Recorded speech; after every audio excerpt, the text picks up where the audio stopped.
नमस्कार.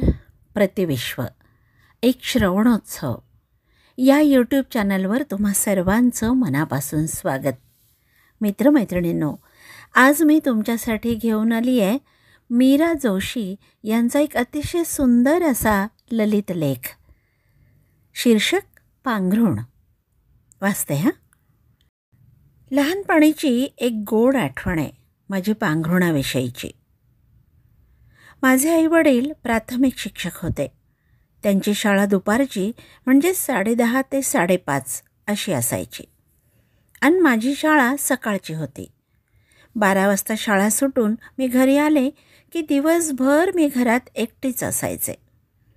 संध्याकाळी 6च्या दरम्यान आईवडील घरी यायचे. ते येताना दिसले की मी घाईघाईनं पांघरूण डोक्यावर घेऊन झोपल्याचं नाटक करायचे. वडील दारातनंच विचारायचे, का गं, झोपली आहेस, बरं नाही की काय? यावर मी पांघरुणाआडूनच उत्तर द्यायचे, ताप आलाय. वडील काळजीयुक्त स्वरात म्हणायचे, कधीपासून? उन्हात हिंडलीस का? आता मात्र इतका वेळ दाबून ठेवलेलं माझं हसू फसकन फुटायचं आणि वडिलांना कळायचं हा ताप कसला येतो. ते जवळ यायचे आणि हळूच माझ्या डोक्यावरचं पांघरूण काढत म्हणायचे, गार ताप आलाय ना तुला. यावर आम्ही दोघे खळखळून हसत असू. लहानपणचं माझं ते पांघरूण फार आवडतं होतं. रोज तेच घेऊन मी झोपत असे. वडिलांना सोलापुरी चादरी, बेडशीट्स खरेदी करण्याची आवड होती. अर्थात गरज लागेल तेव्हाच ते आणायचे, पण अगदी हौसेनं. रंग, डिझाईन, वाण पारखून घ्यायचे. पानाफुलांच्या, चौकोन त्रिकोणांच्या डिझाईननं सजलेली आणि केशरी, हिरव्या, निळ्या, पिवळ्या रंगांना रंगलेली ती आकर्षक लांब रुंद चादर पाहतच राहावं असं वाटे. आणि तिचा स्पर्श तर आहाहा. सुती कापड असल्यानं तिचा स्पर्श उबदार असायचा. जणू काही पाठीवरून हात फिरवणारं प्रेमळ वडीलधारं माणूसच. घरात मी शेंडेफळ, त्यामुळं चादरीच्या उद्घाटनाचा मान माझाच. नवीन चादर पहिल्यांदा मी घेणार हे ठरलेलं. पण मग एक दिवस मीच आईला म्हटलं की आता तू घे नवीन चादर. यावरती स्मिता हास्य करत कौतुकानं माझ्याकडं बघतच राहिली. पूर्वी आमच्याकडं गोधड्यासुद्धा असायच्या. आमची एक कामवाली गोधड्या शिवायची. सुती साड्या साठल्या की आम्ही तिला गोधडी शिवायला द्यायचो.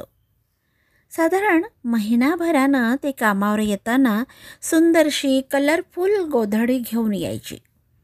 गोधडीच्या एका बाजूला बारीक डिझाईनची माझ्या आईची मौशार सुती साडी लावलेली असायची आणि दुसऱ्या बाजूला रंगीत कापडांच्या तुकड्यांनी फुलांचं डिझाईन काढलेलं असायचं. 4 बाजूला 4 फुलं आणि मधोमध स्वस्तिक. अशी ती सुरेख गोधडी पाहून कामवालीच्या हातात खरोखर काही जादू आहे की काय असा प्रश्न मला पडत असे. मग ती गोधडी धुण्याचा कार्यक्रम व्हायचा. मग दोघींनी धरून वर गच्चीत न्यायची वाळत घालायला आणि मग उन्हात खडखडीत वाळली की छान घडी घालून पांघरुणाच्या चळतीवर ती ठेवून द्यायची आणि पांघरायला घेण्यासाठी थंडीची वाट पाहत राहायचं. कधी एकदा थंडी पडतीये असं होऊन जायचं. मग दिवाळीत थंडीची चाहूल लागायला सुरुवात व्हायची. डिसेंबर उजाडायचा. आता मात्र गुलाबी थंडीची जागा कडाक्याची थंडी घ्यायची. मग या उबदार गोधडीचं उद्घाटन व्हायचं. अर्थात माझ्याकडूनच. नवरात्र बसायच्या आधीच्या पूर्ण आठवडाभर आमच्या शेजारपाजारच्या बायका आपापल्या गोधड्या घेऊन नदीवर धुवायला जायच्या. धुतल्यानंतर नदीच्या काठावर, खडकांवर त्या गोधड्या वाळत पडायच्या. तेव्हा रंगीबेरंगी गोधड्यांचं जणू संमेलनच भरलंय असं वाटायचं. थंडीच्या दिवसात गोधडीची ऊब कायम हवी हवीशी वाटायची. दिवसासुद्धा दुपारी हुडहुडी भरवणारी थंडी असायची. कधी सुट्टीच्या दिवशी मी जेवण झाल्यावर गोधडी घेऊन झोपायचे. अशी गडद झोप लागायची म्हणून सांगू. सुखनिद्रा म्हणतात ती हीच असं मला वाटायचं. आम्ही ट्रिपला जयपूरला गेलो होतो. तेव्हा तिथल्या दुकानात सुरेख अशा रजया पाहिल्या. रजईत 2 सुती कापडाच्या मध्ये कापसाचा एक थर दिलेला असतो. रजई आकारानं मोठी दिसत असली तरी ती वजनाला अगदीच हलकी असते. त्यामुळं पांघरायला अगदी मस्त. आणि कापडावरची चित्रकारी खास राजस्थानी संस्कृतीची झलक दाखवणारी, म्हणजे महाराजा महाराणीची हत्तीवरून मिरवणूक, पुढे मागे सरदारांचा लवाजमा, भोवतीने सुबक नक्षी, मोरांचं डिझाईन, पानाफुलांचं डिझाईन, असा सगळा थाट. आम्ही एकदा आग्र्याला गेलो असता तिथल्या दुकानात एक अशी रजई पाहायला मिळाली की जी थंडीत एका बाजूनं घेतली असता अजिबात थंडी वाजत नाही आणि उन्हाळ्यात दुसऱ्या बाजूनं म्हणजे सॅटिनचं कापड लावलेल्या बाजूनं घ्यायची म्हणजे गार वाटतं. आपल्याकडच्या काही स्त्रियांनी रेशमी कापड लावलेल्या आणि सुंदर डिझाईन, आकर्षक रंगसंगती असलेल्या सुंदरशा गोधड्या परदेशी निर्यात करण्याचा उद्योग स्थापन करून उद्योजिका होण्यापर्यंत मजल मारली आहे. असं हे पांघरुण आपल्याला हलकीच निद्रा देवीच्या कुशीत सोडून सुखनिद्रा बहाल करतं. उद्याच्या रसरस्त्या दिवसाला उत्साहानं सामोरं जाण्यासाठी. आणखीन एक पांघरुण आपल्याला सर्वांनाच हवंसं वाटतं, ते म्हणजे मायेचं पांघरुण. आजी आजोबा नातवंडांवर मायेचं पांघरुण घालतात. आई बाबा हे आपल्या मुला मुलींवर मायेचंच तर पांघरुण घालतात. यामुळं काय होतं, आजी आजोबा, आई वडील आणि मुलं यांचं विश्वासाचं नातं घट्ट होत जातं.